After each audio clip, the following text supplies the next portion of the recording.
Welcome dear students. इस वीडियो में हम कर रहे हैं 2.3 कंपैरिजंस इस पोयम का इंग्लिश वर्कशॉप में हमने डिग्री या लेवल ऑफ कंपैरिजन पर ज़्यादा ध्यान दिया है और सिमिलीज को भी बहुत अच्छी तरह से समझाया है। Now let us get started. List all the adjectives in the poem. Use the comparative forms of at least 8 of them to write new comparisons. Two of them have been given as examples. Faster than the wind, slower than a tortoise. पहले देखते हैं कि comparison क्या है. In grammar, comparison is when we look at two or more things and say how they are similar or different. We use adjectives to compare. जब हम दो या उससे ज़्यादा चीज़ का मुकाबला करते हैं या मुवाजना करते हैं तब हम जो है कंपैरिजन का इस्तेमाल करते हैं ये देखने के लिए कि वो एक जैसे कैसे हैं या उनमें अलग क्या है। और इसके लिए हम एडजेक्टिव्स का इस्तेमाल करते हैं। एडजेक्टिव्स क्या होते हैं? जो एक नाउन की खूबी बताते हैं, उसके बारे में हमें ज़्यादा जानकारी देते हैं। जैसे स्काई इज़ ब्लू। स्काई एक नाउन है और ब्लू एक एडजेक्टिव है जो हमें नाउन की खूबी बताता है। There are 3 levels of comparison. Comparison के 3 लेवल होते हैं, पॉजिटिव, कंपैरेटिव और superlative. Positive just describes one thing. Positive degree वो होती है जिसमें सिर्फ एक चीज़ की बात हो रही है, यहाँ पर कोई मुवाजना नहीं किया गया है। जैसे समर इज टॉल, समर लंबा है, तो यहाँ पर समर जो है वो एक लड़का है और टॉल जो है उसकी खूबी है। इसी तरह रोज़ इज़ ब्यूटिफुल। रोज़ एक फूल है, एक नाउन है, और ब्यूटिफुल एक एडजेक्टिव है जो उसकी खूबी है। यहाँ पर कोई कंपैरिजन नहीं हो रहा है। सेकंड है कंपैरेटिव। कंपैरेटिव यानी कंपेयर्स टू थिंग्स। तो यहाँ पर हम दो चीज़ों की बात कर रहे हैं, दो चीज़ों का मुकाबला हो रहा है। You often add ER to the adjective और यूज़ मोर बिफोर इट। जैसे Samar is taller than Kamal. तो यहाँ पर देखिए हम दो चीज़ों का कंपैरिजन कर रहे हैं। तो यहाँ पर दो लड़कों का कंपैरिजन हो रहा है, एक है समर और दूसरा है कमल। और जो एडजेक्टिव था टॉल, उसमें हमने लगाया ER और वो बन गया taller. Samar is taller than Kamal, कि समर कमल से ज़्यादा लंबा है। अब बहुत सारे ऐसे वर्ड्स हैं जिसमें ER नहीं लगाया जा सकता कंपैरिजन के लिए, जैसे ब्यूटीफुल। तो यहाँ हमें क्या करना होता है? Rose is more beautiful than sunflower. तो यहाँ पर जो वर्ड है, जो एडजेक्टिव है, उसमें कोई बदलाव नहीं आता है, लेकिन उसके पहले हमें मोर लगाना होता है। तीसरा एग्जाम्पल है सुपरलेटिव। कंपेयर्स 3 और मोर थिंग्स। तो जब हम 3 या उससे ज़्यादा चीज़ों की कंपैरिजन करते हैं तब हम सुपरलेटिव कहते हैं। सुपरलेटिव यानी जो सबसे आला दर्जे का कंपैरिजन होता है कि इस चीज़ से ऊपर कुछ नहीं है। You usually add EST to the adjective और use most before it। और जब हम सुपरलेटिव का इस्तेमाल करते हैं तब जो एडजेक्टिव होता है उसके आगे EST लगता है या उसके पहले जो है मोस्ट लगता है। जैसे summer is the tallest in the class, कि समर क्लास का सबसे लंबा लड़का है। तो यहाँ पर जो टॉल है उसके आगे हमने EST लगा दिया। And rose is the most beautiful flower, कि जो गुलाब का फूल है वो सबसे खूबसूरत फूल है। तो यहाँ पर हमने ब्यूटीफुल के पहले जो है मोस्ट लगा दिया है। तो पहले हम एडजेक्टिव्स की लिस्ट देखते हैं जो हमारी पोएम में है। Fast, slow, big, small, fierce, gentle, sour, sweet, dry, wet, square, round, cool. warm, noisy, quiet, strong, weak, hard, soft, dark, light, tall, short, crooked, straight।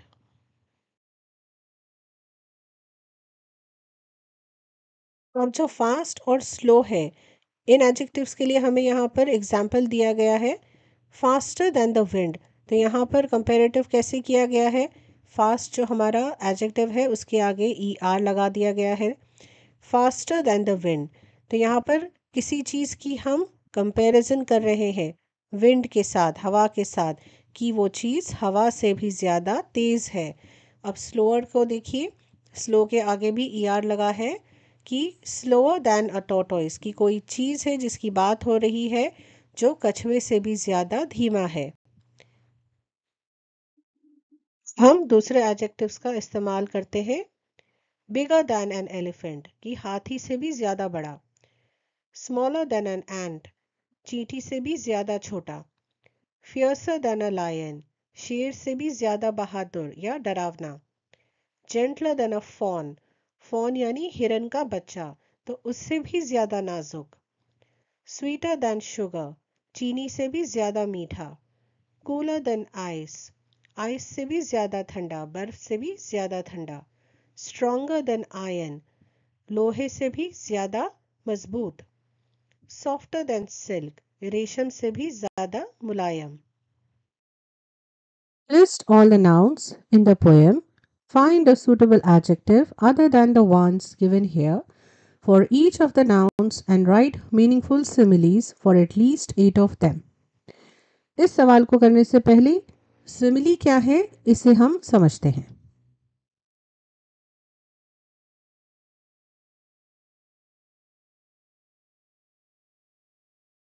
Simile is when we compare two different things using the words like or as to show how they are similar in some way.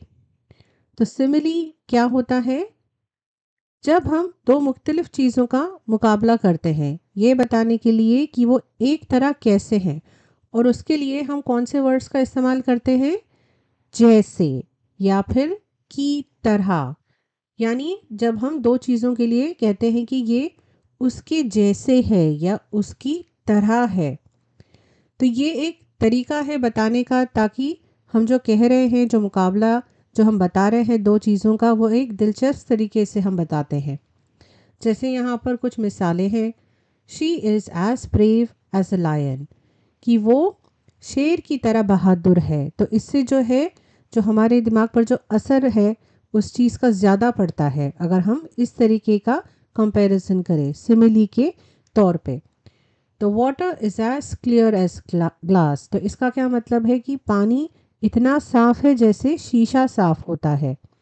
He runs fast like अ चीता, कि वो चीते की तरह इतना तेज दौड़ता है।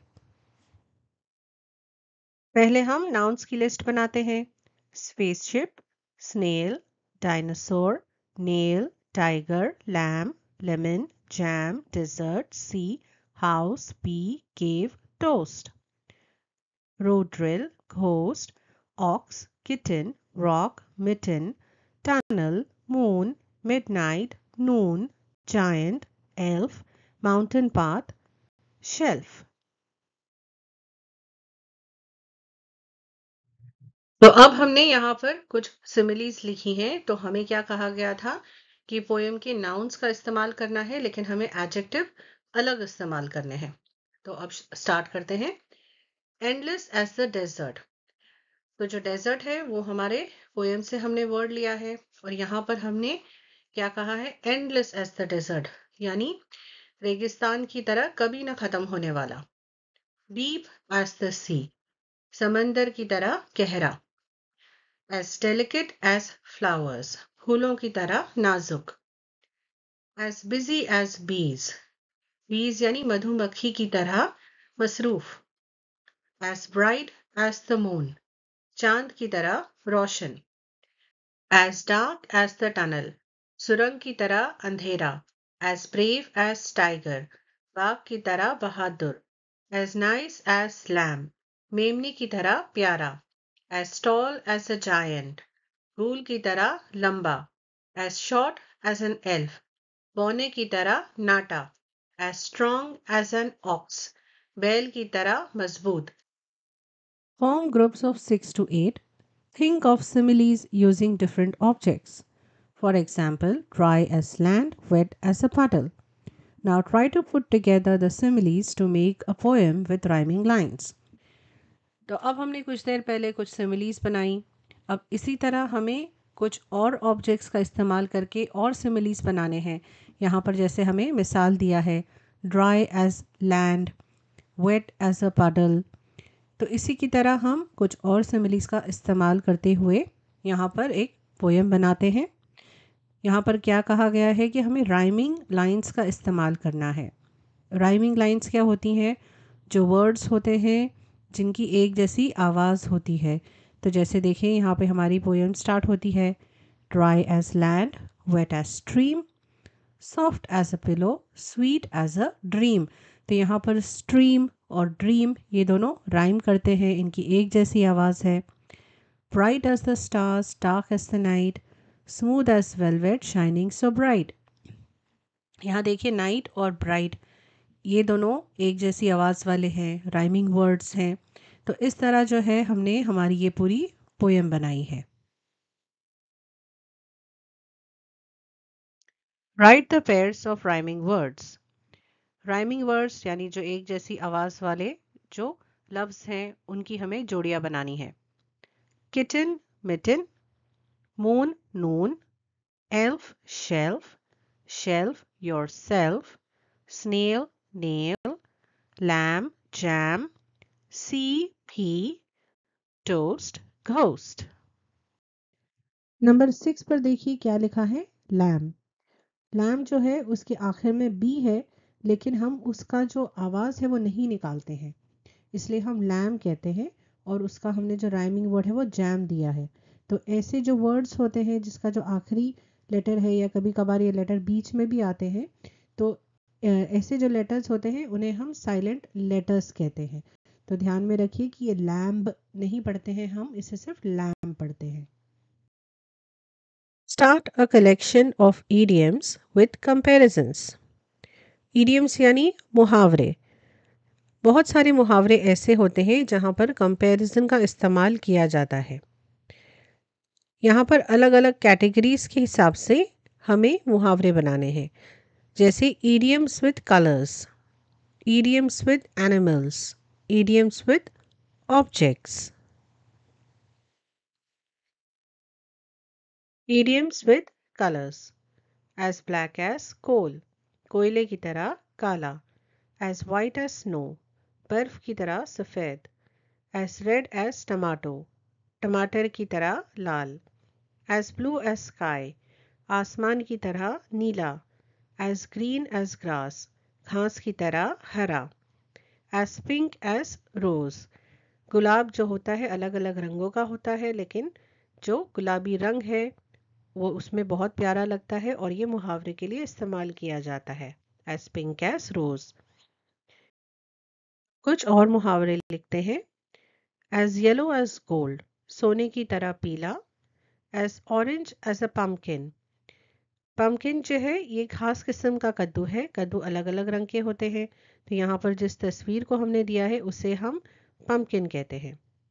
as silver as the moon, चांद की तरह चांदी जैसा, as grey as ash, राख की तरह सुरमई, as orange as fire, आग की तरह orange, as brown as chocolate, chocolate की तरह भूरा। अब देखते हैं idioms with animals. As cunning as a fox, very clever and deceitful. As cunning as a fox का मतलब होता है कि एक लोमड़ी की तरह शातिर और धोखेबाज। As quiet as a mouse, very silent और shy, यानी एक चूहे की तरह बहुत खामोश या शर्मीला। As blind as a bat, unable to see well or at all, यानी चिंगादड़ की तरह अंधा, यानी जो बहुत जिसे बहुत कम नज़र आता हो या नज़र आता ही ना हो। As wise as an owl, very intelligent and full of wisdom. तो a wise as an owl किसे कहते हैं? जो बहुत दानिशमंद होता है और इल्म वाला होता है। As stubborn as a mule, very stubborn और unwilling to change. Mule यानी गधा, तो गधे की तरह जिद्दी जो कभी बदलना ही नहीं चाहते। Idioms with objects. चीज़ों को लेकर जो मुहावरे बनाए जाते हैं। As solid as a rock, solid as a rock यानी चट्टान की तरह मजबूत। तो ये हम कब कहते हैं, जब किसी ऐसे इंसान की बात कर रहे हो जो बहुत स्ट्रांग हो, पावरफुल हो और जिस पे आप डिपेंड कर सकते हो, भरोसा कर सकते हो। As light as a feather, light as a feather यानी पर की तरह हल्का, जो बहुत ही मुलायम हो या हल्का हो। As sharp as a knife, very intelligent और क्विक विटेड और फिजिकली शार्प, यानी छुरी की तरह तेज, जिसे हम कहते हैं कि जो बहुत ही जहीन होता है, शातिर दिमाग होता है। एज स्मूथ एज सिल्क, जो बहुत ही मुलायम होता है। As cold as ice, extremely cold और अनफ्रेंडली। तो कोल्ड एज आइस यानी बर्फ की तरह ठंडा। तो अक्सर जो लोग जो फ्रेंडली नहीं होते हैं, यानी अकेला रहना पसंद करते हैं, दूसरों से बात करना पसंद नहीं करते हैं, तो उन्हें ऐसा कहा जाता है, as cold as ice. Given below are some idiomatic comparisons with like. Can you guess their meaning? Look them up in a good dictionary. You won't find them under like. Which words will you look up to find these comparisons? यहाँ पर हमें कुछ मुहावरे दिए गए हैं, तो आपको ये पता करना है कि इनका मतलब क्या है। आप अच्छी डिक्शनरी की मदद से ये ढूंढ सकते हैं और आपको ये भी बताना है कि आप कौन से वर्ड्स का इस्तेमाल करेंगे इनका मीनिंग जानने के लिए। तो चलिए, let's start. To find the meaning of these idiomatic comparisons, you should look up the key nouns in each idiom. Here's a guide on what words to search for in a dictionary or idiom reference. तो हमें कौन से words को ढूंढना है जो nouns होते हैं, उन्हें हमें मुहावरे में ढूंढना है और उससे जो है हमें मीनिंग का यानी इस मुहावरे के मतलब का पता लगाना है। Like a bull in a China shop, यहाँ पर जो हमारे नाउन्स हैं वो कौन से हैं? बुल यानी बैल और चाइना शॉप यानी जो कांच के जो बर्तन हैं उनकी दुकान। तो इससे आप क्या मतलब निकालते हैं? इसका मीनिंग है a person who is clumsy and likely to cause damage in a delicate situation और एनवायरनमेंट। यानी एक अगर आप एक बैल को एक कांच की दुकान में छोड़ देंगे तो क्या होगा कि वो सारा जो सामान है उसमें बर्बाद कर देगा। तो ये ऐसे इंसान के लिए इस्तेमाल होता है जो बहुत ही लापरवाह किस्म का इंसान होता है और जो नाजुक अगर सिचुएशन है या माहौल है तो उस माहौल को ख़राब कर देता है। Like a cat on a hot tin roof. अब नाउन देखिए कौन से हैं यहाँ पे। एक है कैट, एक बिल्ली है, और हॉट टिन रूफ की छत की बात हो रही है जो टिन से बना हुआ है और गर्म है। अब आप अंदाज़ा लगाइए कि क्या हो सकता है कि एक बिल्ली है जो ऐसी छत पर है जो बहुत गर्म है। इसका मतलब है someone who is very nervous, restless और अनईजी। तो अगर बिल्ली ऐसे छत पर पहुंच जाएगी तो उसकी क्या हालत होगी? वो तो जो गर्मी है उससे तड़पने लगेगी। तो ये ऐसे इंसान के लिए इस्तेमाल होता है जो बहुत नर्वस होता है, जो बहुत टेंशन में होता है। तो तब हम इस मुहावरे का इस्तेमाल करते हैं। तीसरा है like a red rag to a bull. अब यहाँ पर नाउन्स कौन से हैं? रेड रैग यानी एक लाल कपड़ा, और बुल यानी बैल या सांड। तो यहाँ इसका क्या मतलब है? समथिंग दैट प्रोवोक्स एंगर और एन अग्रेसिव रिएक्शन। तो ये जो आपने देखा होगा कि एक खेल है जिसमें जो बैल होता है उसके आगे जो है लाल कपड़ा दिखाया जाता है और उसे उकसाया जाता है कि वो उसके पीछे भागे। तो इस मुहावरे का इस्तेमाल कब किया जाता है? जब कोई जानबूझकर किसी को गुस्सा दिलाने की कोशिश कर रहा हो। Like a cat that stole the cream. यहाँ पर नाउन्स कौन से हैं? बिल्ली है और क्रीम है यानी मलाई है, और यहाँ पर चुराने की कुछ बात हो रही है। तो क्या हो सकता है? इसका मतलब है someone who looks smug or self-satisfied often after getting what they want। तो ये ऐसे इंसान के लिए इस्तेमाल किया जाता है कि जो इंसान खुदगर्ज किस्म का हो, जो किसी न किसी तरीके से जो उसे चाहिए वो हासिल कर लेता है। Like a cat who stole the cream, यानी जो बिल्ली जिसने मलाई चुरा ली, तो वो मलाई चुराने के बाद बिल्ली कैसे खुश हो जाती है और चुपचाप कोने में बैठ के अपनी खुशी मनाती है। तो इस टाइप के इंसान के लिए। Like water off a duck's back, water और डक्स बैक यानी पानी और बतख जो है उसकी पीठ। तो इससे क्या मतलब निकाल सकते हैं आप? इसका मतलब होता है a criticism or insult that has no effect on someone as if it rolls off without sticking। तो जो बतख का जो बैक होता है ना, उस पर जो है एक ऑयल जैसा सरफेस होता है, जैसे उस पर जो है पानी जो है वो टिकता नहीं है। तो इसीलिए इस मुहावरे का मतलब ये है कि अगर आप किसी को इंसल्ट करो, उसकी कोई बुराई करो या उसे कुछ समझाने की कोशिश करो पर उससे कुछ असर ही नहीं पड़ता, जैसे एक बतख के पीठ पर से जैसे पानी निकल के चले जाता है, उसी तरह इस इंसान को भी जो इंसान बोल रहा है उससे कोई फर्क ही नहीं पड़ता। मेमोरी लाइक अ सीव, मेमोरी यानी जो हमारी याददाश्त होती है और सीव यानी जो छलनी होती है। तो इससे क्या मतलब निकलता है? A very poor memory where information is quickly forgotten, यानी एक ऐसा इंसान जिसकी जो मेमोरी है वो बहुत ही कमज़ोर होती है, उसे चीज़ें याद नहीं रहती, बहुत जल्दी भूल जाता है। तो सीव क्या होती है? छलनी होती है, तो उसमें से चीज़ें जो है आसानी से निकल जाती हैं। तो ऐसे इंसान के लिए जो चीज़ें बहुत जल्दी भूल जाता है उसके लिए इस मुहावरे का इस्तेमाल होता है।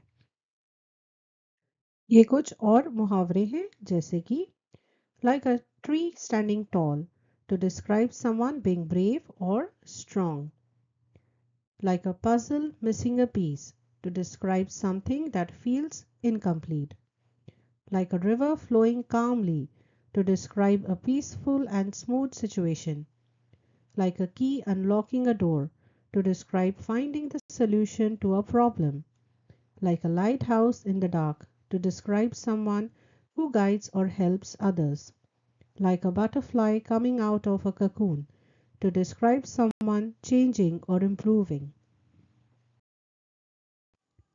Thank you for watching this video. मुझे उम्मीद है कि आपको इस वीडियो से कुछ मदद मिली होगी। अगर आपको वीडियो पसंद आया है तो प्लीज़ इसे लाइक करिए, अपने फ्रेंड्स के साथ इसे शेयर करिए और हमारे चैनल को सब्सक्राइब कीजिए।